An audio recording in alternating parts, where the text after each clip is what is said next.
연두야, 여기는 위험하니 저쪽으로 가서 놀아라. 할머니! 우리 마을은 자동차도 들어오고 버스도 다니는데 왜 섬이라 불러요? 얼마 전까지는 여기도 배 타고 들어오는 섬이었단다. 저기 저 커다란 다리가 생기면서 우리 섬도 이제 육지와 연결이 됐지. 할머니, 그럼 옛날에는 섬이었어요? 그럼 그때는 마을이 어땠어요? 오늘 할머니가 우리 연두에게 우리 섬에 대한 아주 오래된 이야기를 들려줄게. 옛날 얘기다! 할머니, 어서 들려주세요! 그러니까 한 2300년 전에 말이다. 자, 그럼 지금부터 2300년 전 늑도에는 어떤 일들이 있었는지 한번 알아보도록 할까요? BC 200년 이전부터 늑도는 무역항의 역할을 하였답니다. 일본의 하루노스지에서 발굴된 유물과 늑도에서 발굴된 유물을 비교해보면 알 수 있지요.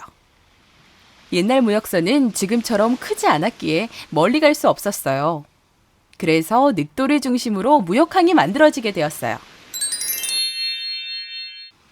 일본은 BC 200년 이전부터 늑도로 와서 청동기와 여러 가지 물건들을 구입해 갔어요. 처음 일본인들은 자신들의 생산품을 무역선에 싣고 와서 늑도에서 판매를 하고 자신들이 필요한 물품들을 구입해서 일본으로 가져갔어요.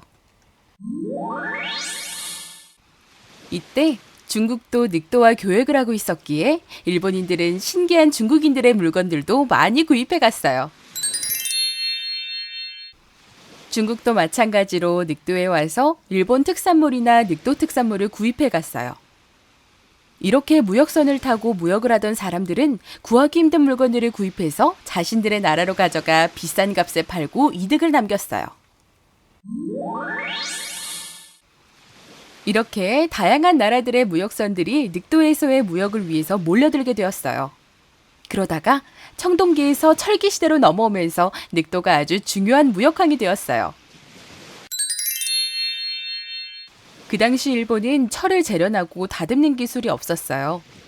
그래서 늑도에서 만들어진 철기들을 구입해 가게 되었고요. 중국도 저렴하고 질 좋은 늑도철을 구입하게 되었어요. 물론 무역선을 타고 왔기에 철기뿐만 아니라 여러 가지 물건들을 가지고 와서 서로 판매를 하게 되었지요.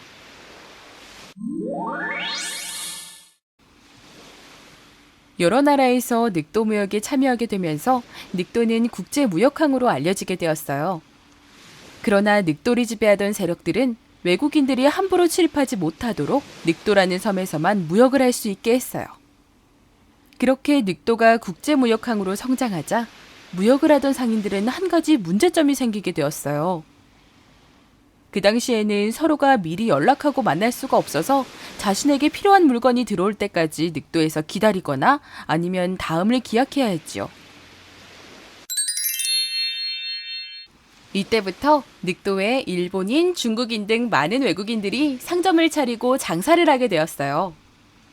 곡식이나 해산물 등을 보관하고 자신들의 나라로 가져가기 위해서 대형 상점들을 열게 된 것이에요. 이 상점들은 자기 나라에서 가져온 물건들을 보관하고 필요한 사람들에게 판매를 하고 자기 나라로 가져갈 물건들을 무역선이 들어올 때 미리 구입하여 보관하게 된 거예요. 이렇게 보관하던 물건들을 자기 나라 무역선이 들어오면 그 무역선을 통해 자기 나라로 가지고 가게 되었어요. 이렇게 각 나라 사람들이 상점을 열게 되면서 늑도는 최고의 전성기를 누리게 되었어요. 늑도에는 많은 사람들이 기거하게 되고 무역은 더욱 번성하게 되었어요. 각 나라 사람들이 상주하게 된 증거로는 발굴 당시에 일정 지역에 일본식 토기가 집중되어 있다든지 또는 무덤이 늑도에 맞지 않는 다른 나라 양식으로 만들어져 있는 것을 보면 알 수 있어요. 늑도는 이러한 상점들이 번성한 곳이기도 했지만 다른 흔적들을 보면 이곳은 여러 종류의 수공업도 이루어지고 있었다는 것을 알 수 있어요. 여러 곳에서 재련을 한 흔적이나 재련에 사용되었던 도구들이 발굴되고 여러 가지 제품들을 생산하던 도구들이 발굴되어 이곳에서 직접 생산하던 물건들도 많았다는 것을 알 수 있어요. 다시 말하면 늑도는 상업이 번창하던 섬이기도 하지만 많은 생산시설이 설치된 공업단지이기도 했던 거예요. 이렇게 전성기를 누리던 늑도는 어느 날 국제무역항으로 역할을 잃어버리게 돼요. 어떻게 된 일일까요? 늑도에서 많은 무역을 하던 상인들은 철기 시대가 완성되면서 더 많고 질 좋은 철이 필요하게 되었어요. 그러나 늑도에는 그 많은 무역상들이 원하는 철을 공급할 여력이 없었어요. 더 많은 철을 확보하고 싶었던 무역상들은 새로운 공급 세력을 찾게 되었어요. 이때 나타난 세력이 가야였어요. 가야는 인근에 철 생산지가 많아 무역상들이 원하는 철을 공급해 줄 수 있었기 때문이에요. 가야에서 철을 확보하기에는 무역상들은 더 이상 늑도를 찾지 않게 되었어요. 가야가 있던 김해는 늑도에서 멀지도 않고 김해까지 뱃길도 위험하지 않았기에 무역상들은 가야로 교역로를 바꾸게 되었어요. 늑도에 있던 세력들은 위기감을 느꼈으나 이미 늦어버린 후였어요. 특히 한반도의 고구려와 백제, 신라가 세워지면서 육지를 통한 교역이 활발해졌기에 위험한 해상 교역보다는 빠르고 안전한 육로를 통한 교역들이 이루어지게 되었기 때문이에요.